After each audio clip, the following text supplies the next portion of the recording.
Assalamualaikum and hi everyone. I'm Firdaus and alongside with my teammates, we are going to help you venture into an interesting field of principle of communication, which is frequency shift keying demodulation. Before we proceed to the actual lesson, please consider to give us a thumbs up and leave a comment down below as a support. First, let me introduce my teammates. We have Ahmad Noqman. Next we have Amir Rushaidi, Aliff Syafiq, Syaifful Azam, and last but not least, Firdaus Nazam, myself. Together we are here to guide you through the world of frequency shift keying demodulation. Hello and a very good day to all. So firstly, my name is Amir. So I will introduce all of you to what is actually a signal.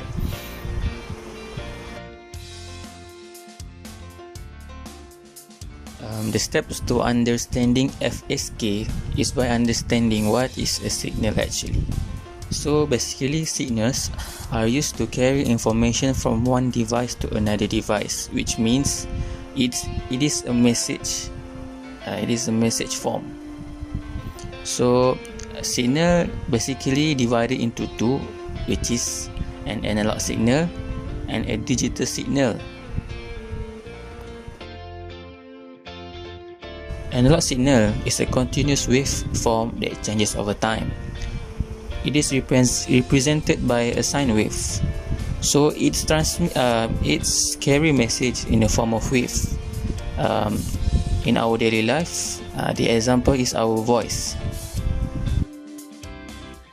Digital signal is a non-continuous, discrete time signal. It is represented by a square wave. So it transmits data in the form of binary form, like 101010.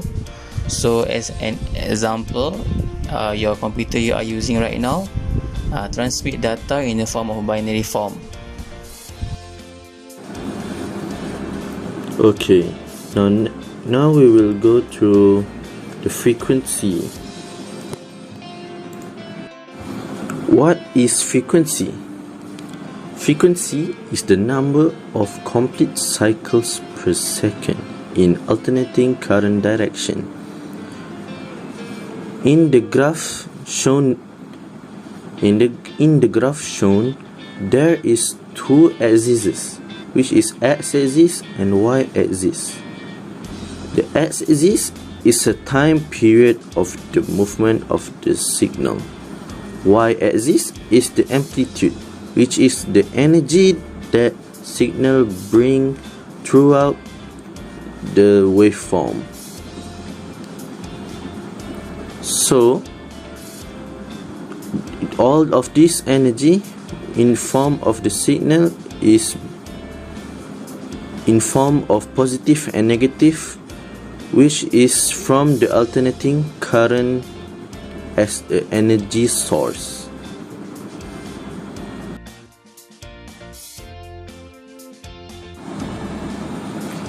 The standard unit of frequency is Hertz, abbreviated in form of Hz, which is its SI unit.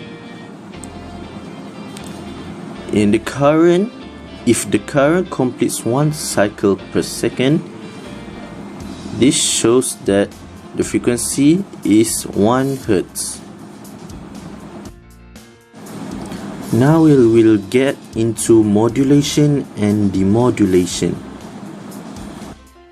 In order for a signal to be transmitted over a long distance without being affected by any external interference or noise and without having any losses, it has to undergo a process called modulation.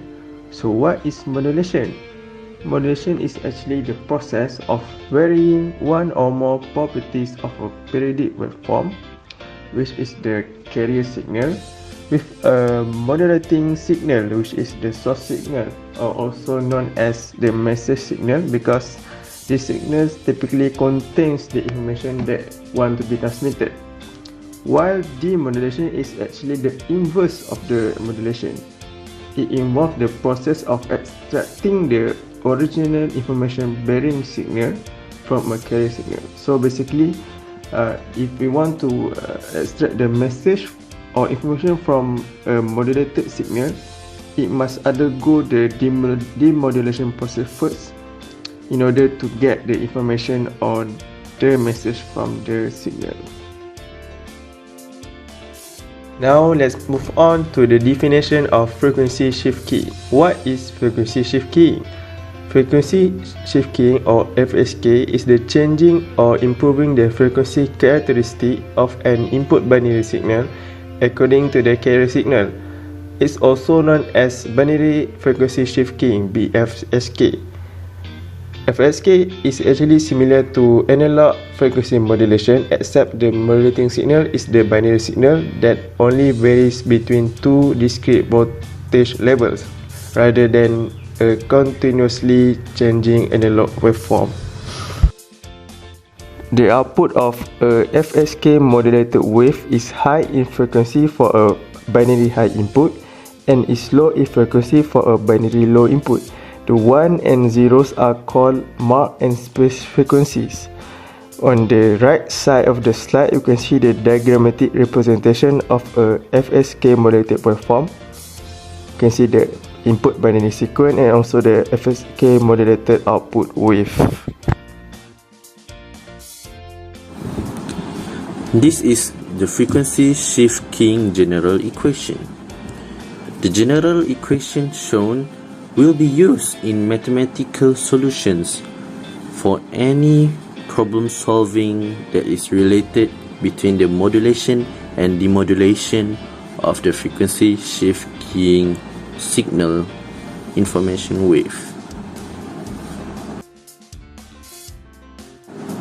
Now we will get into the demodulation of the frequency shift keying signals.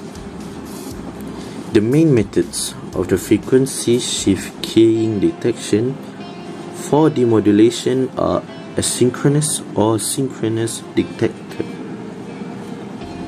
The asynchronous and synchronous detector are two different methods to read and analyze the modulated signal and change it into the demodulated signal, which is in form of the binary signal or in form of 1 and 0.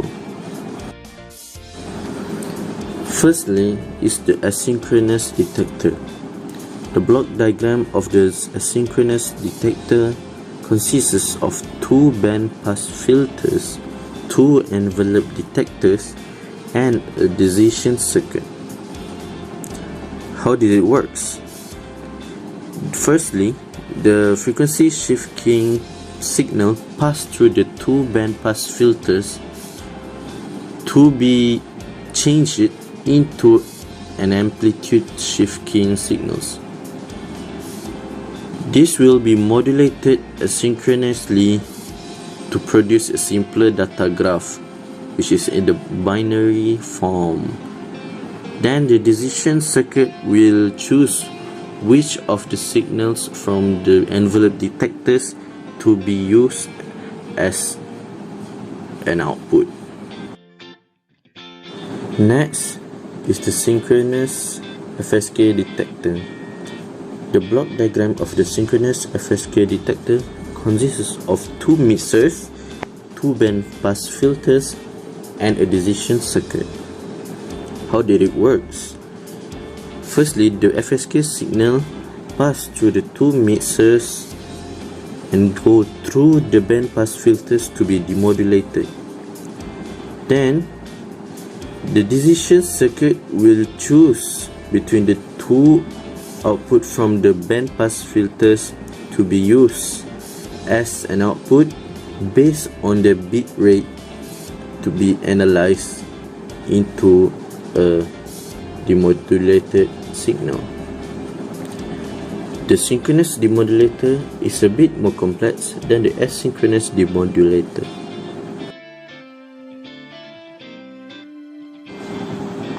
The following graph shows the performance comparison between the both demodulation method. The red graph shows the synchronous demodulation method and the blue one shows the asynchronous demodulation method. The result shows that the incoherent signal from the asynchronous demodulation shows a higher probability of bit error than the coherent signal from the synchronous demodulation. This shows that the synchronous demodulator is better because it has a lower probability bit error rate. Okay, now we go to the comparison between the frequency demodulation and amplitude demodulation. Okay, the advantages of the frequency demodulation is it is a simple process to construct a circuit, support high data rate, low probability of error, high SNR or known as signal to noise ratio, more noise immunity than ASK. Next, we go to the disadvantages of the frequency demodulation. The first one is it is require more bandwidth than ASK and ESK. Second, it is a limitation to use only in low speed modems. And the last one is the bit error rate is less than in AEGN channel than PSK. Next, we go to the application of the FSK. The first application is caller ID on the telephone system. Second, FM radio. Third, emergency broadcast system. And last but not least, FSK modulation for implants that is used in the biomedical sensors, where the low power FSK modulator and demodulator for biological signals can be used to reduce the noise that will give the result signal much better. Hey there, it's been a long journey, huh? We finally reached the last part of our video. Let us continue with a simple simulation for frequency demodulation by using National Instrument Multisim software.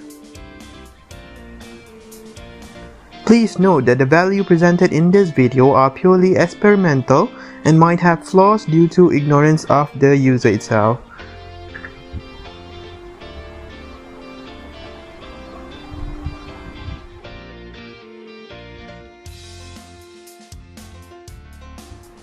First, let's see the full design of the frequency modulation circuit, which consists of two parts: modulation part and the demodulation part.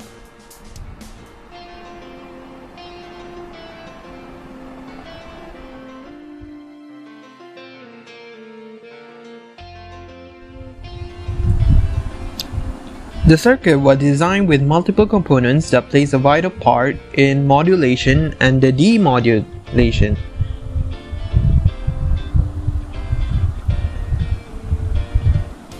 The components are function generators, resistors, transistors, operational amplifiers, diodes, capacitors, potentiometer, DC power supply, and oscilloscope.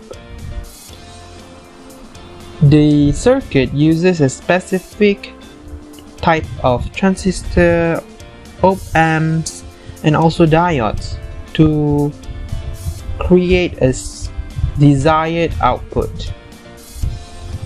And the oscilloscope is a component that helps provide visual output for the modulation and the demodulation so that we can see the result, or more precisely the modulated and the demodulated signals. Moving on to the modulator part of the circuit, this is where the frequency modulation occurs. We have the function generator to create carrier signals. So looking at the function generator, we have the upper first function generator creates a sine wave carrier signal. The middle one creates a block signal, while the lower one is similar to the upper function generator, which is also a sine wave carrier signal generator.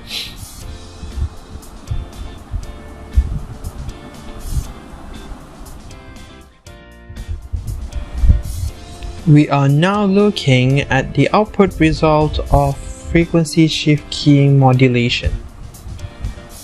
These are the results that we got from oscilloscope.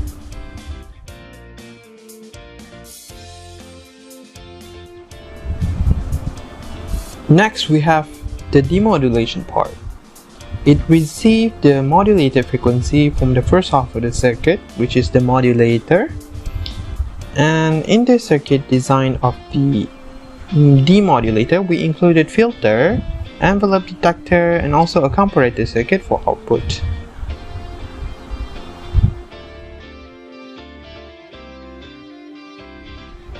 This is the oscilloscope reading of the output part, the demodulation part. We have finally reached the end of our venture into the special and interesting field of FSK demodulation. I hope you gained a thing or two from our lesson together. We also want to apologize if there's any incorrect terms or mistakes that were done throughout the video. Please don't forget to leave a like and comment to support us. See you later!